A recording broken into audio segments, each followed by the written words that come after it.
اب یہ لوگ کتنے سخت تھے اس کا میں آپ کو ایک اپنی ذات پر گزرا ہوا قصہ سنا سکتا ہوں۔ میں ایک بزرگ کے پاس جایا کرتا تھا، تو ایک بار دوپہر لنچ ٹائم میں میرے اندر یہ خواہش پیدا ہوئی کہ میں اس وقت چلا جاؤں ان بزرگ کے پاس۔ حاضر ہوا تو ان کے خادم بھی وہیں بیٹھے تھے۔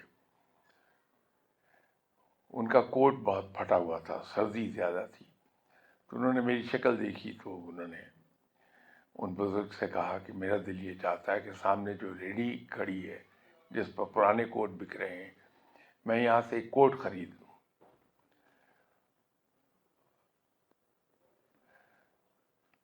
یہ مجھے اچھا نہیں لگا کہ ایک انسان کسی کا استعمال شدہ کپڑا پہنے، تو میں نے ان سے کہا کہ مجید صاحب آپ یہاں سے مت لیجیے،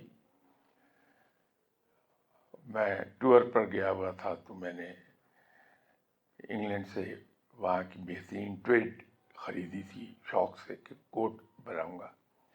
وہ کوٹ سل کے آیا، ابھی تک میں نے اسے ہاتھ نہیں لگایا، تو میں کوٹ آپ کی خدمت میں پیش کر دیتا ہوں، خاصا گرم ہے۔ تو وہ خاموش ہو گئے، تو میں نے ان سے عرض کی کہ شام کو جب میں آؤں گا تو میں لیتا آؤں گا۔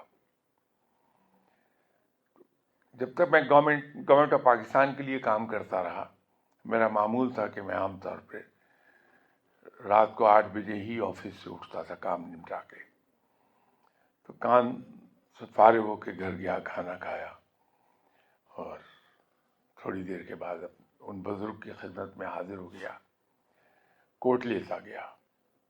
تو کوٹ جا کے میں نے ان کے خادم کو پیش کیا کہ یہ لیجیے، پہن لیجیے۔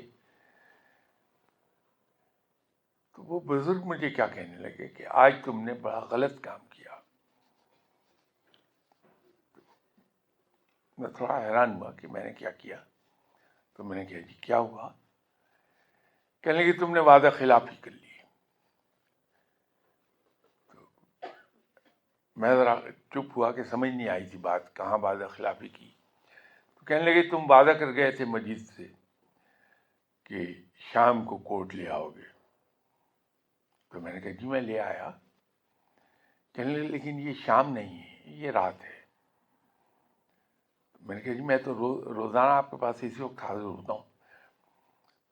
صحیح ہے، لیکن تمہیں یہ کہنا چاہیے تھا کہ رات کو جب میں آؤں گا تو کوٹ لیتا آؤں گا۔ تم نے کہا کہ میں شام کو لے آؤں گا، لائے ہو رات کو، تو وعدہ خلافی ہو گئی۔ اب یہ اتنی باریک سی چیز ہے جس پہ شاید ہم کبھی غور نہیں کرتے۔